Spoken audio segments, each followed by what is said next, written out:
In this video, I'm going to demonstrate how to set up a 5-to-1 mechanical advantage. So as arborists, we're usually using mechanical advantage for pulling over a tree safely, but there are lots of different applications once you get familiar with mechanical advantages. If you watched my previous video on setting up a 3-to-1, this is just a follow on from setting up a 3-to-1. My name is Dan Holliday and welcome to climbingarborist.com. Hello. If you don't know how to set up a basic 3-to-1, go back and watch that video first. So this is the 3-to-1 setup. So rope is in the tree, sling on the base of my tree that I'm going to be pulling from. Add one pulley at the base of the rope through that pulley. Tie a prusik hitch. Put the rope through the pulley. So that is my 3-to-1. The difference here is you need a bit more equipment, so you can either use twin sheave pulleys like this for a 5-to-1, so you need 2 of those, or if you've got some rigging plates, so you want 2 rigging plates, and then you can use pulleys attached to the rigging plates that don't have to be twin sheave. You can use single sheave pulleys, so it depends what kind of equipment that you have really. So yeah, I'll set up both of those systems. First thing you want to do is just lay out all your equipment down on the floors to make sure you've got everything nice and neat, just to keep everything like clear in your mind, because the more mechanical advantage, the more ropes and the more pulleys and the more equipment going on. So if you can keep everything clear and simple, that just makes more sense. We've got our rigging plate there with the 2 pulleys on. We've got a rigging plate here. So what we're going to do, the first pulley the rope goes through is going to be the least efficient pulley, so this little Rock Exotica one, and then we're going to close that, and then we're going to take the rope up through the next least efficient pulley, the third least efficient, and then finally we're going to pass through the most efficient pulley, which is this large Rock Exotica pulley. And so if you spread the rope out nice and laid out, you've got like that nice W rope configuration, which is your 5-to-1. Attach this rigging plate to our anchor sling, and then finally the last piece of the puzzle is to add on the prusik. Pass that through 3 times, which is going to give me a 6 wrap prusik. Clip that into the carabiner. Just make sure that's like set properly, dressed properly. All right, and that is our 5-to-1. So now I'm just going to take this prusik. So we're just going to get a nice bit of distance, because then we're going to take the tail, start tensioning that up. And so you see it'll start tensioning from this leg,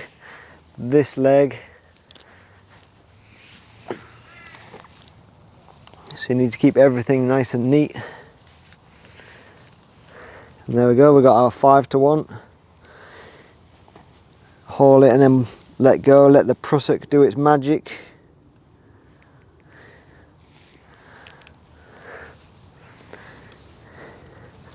And again. So if this whole system came all the way down and you just ran out of room for any more pull, you can then take this prusik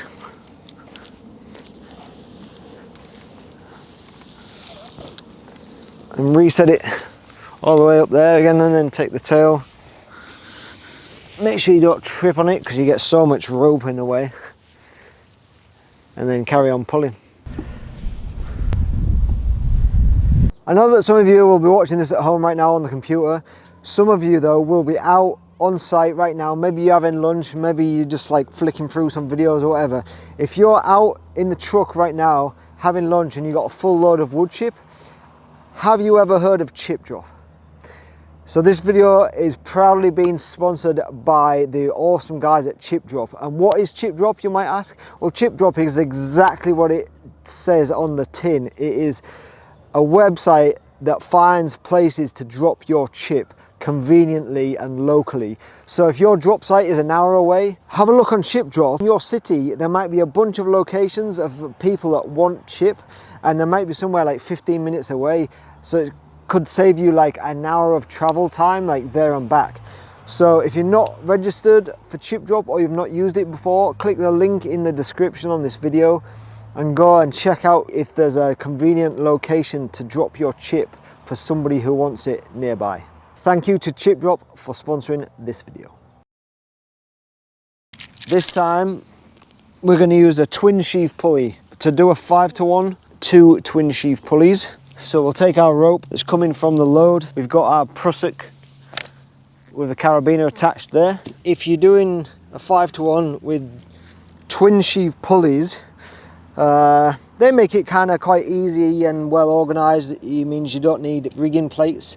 We'll take our rope down to the anchor tree, go around the bottom sheave of the pulley. Now, so we want to keep everything nice and neat. We don't want ropes crossing over each other, causing friction, that kind of stuff. So we're going to come along the bottom side. We're not going to cross back over to that top side. So come along the bottom side when I suppose I'm on the bottom side, you're on the top side.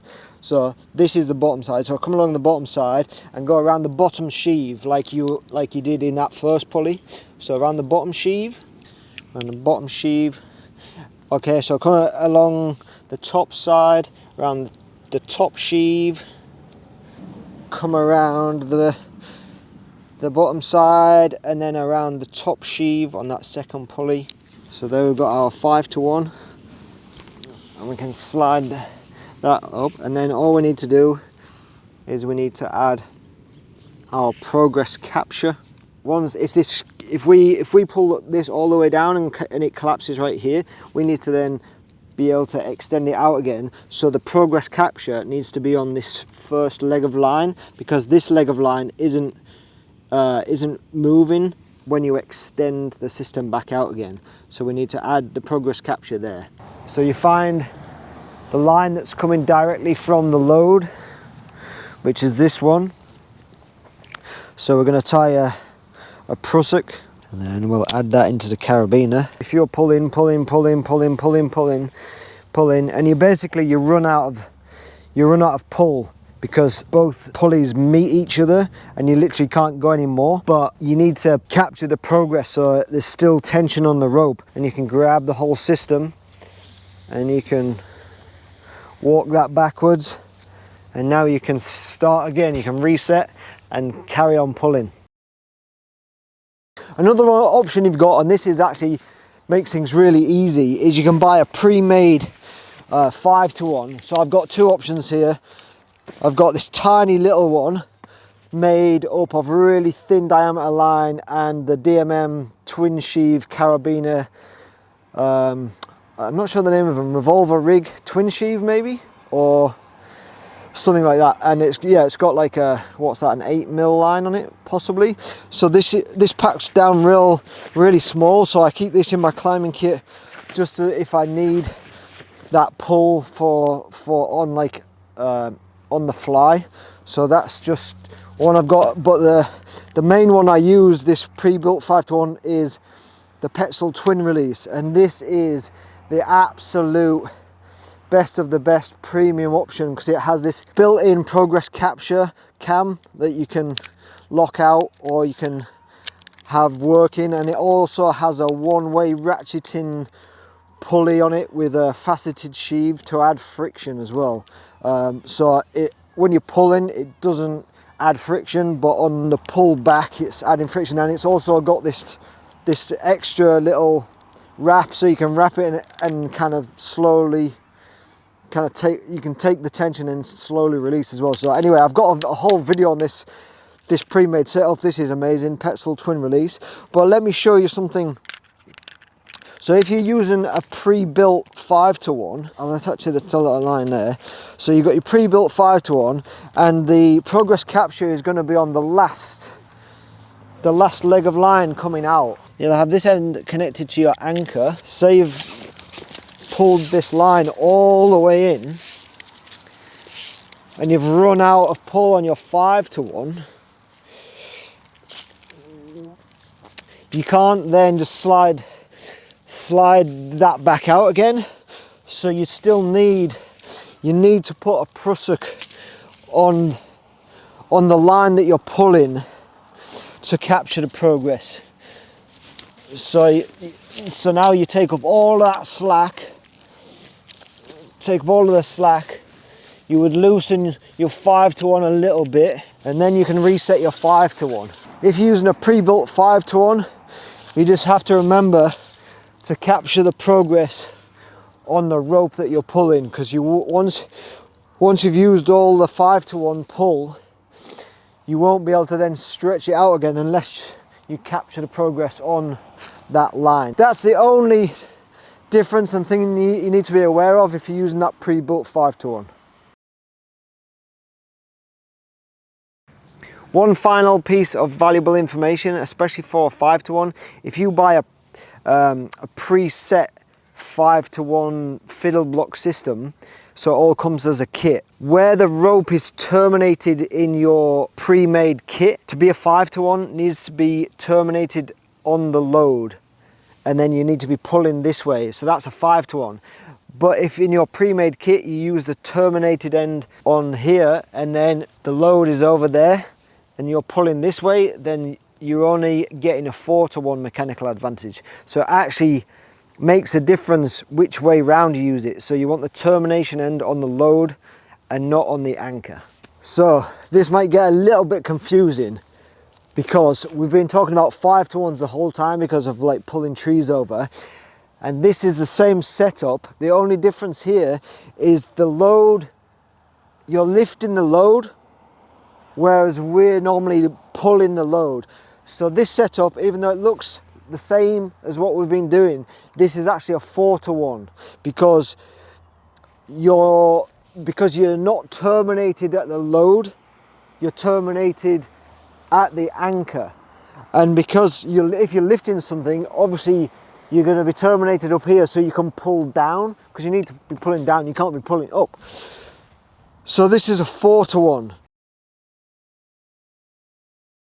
But this gives a really good demonstration of how the rope kind of goes through the pulleys and how it works. So if I pull down, so when you're talking about efficiency in setting up your systems, I always say, and I was taught, so you want the first pulley to be the most efficient pulley because it's the closest to the input forces. So as you're pulling, the first pulley, it gets your input force. Then it goes through the second pulley, so you want the second most efficient. And you see, if you watch how much this portion of rope moves in comparison to like this portion of rope, how much it's moving, you'll see that this pulley is doing a lot more work than this pulley. So as I start to raise, this is seeing a lot more rope pass through it than this pulley. So it makes sense that this needs to be the most efficient to make your whole system the most efficient. This pulley's working hard, this pulley's working hard.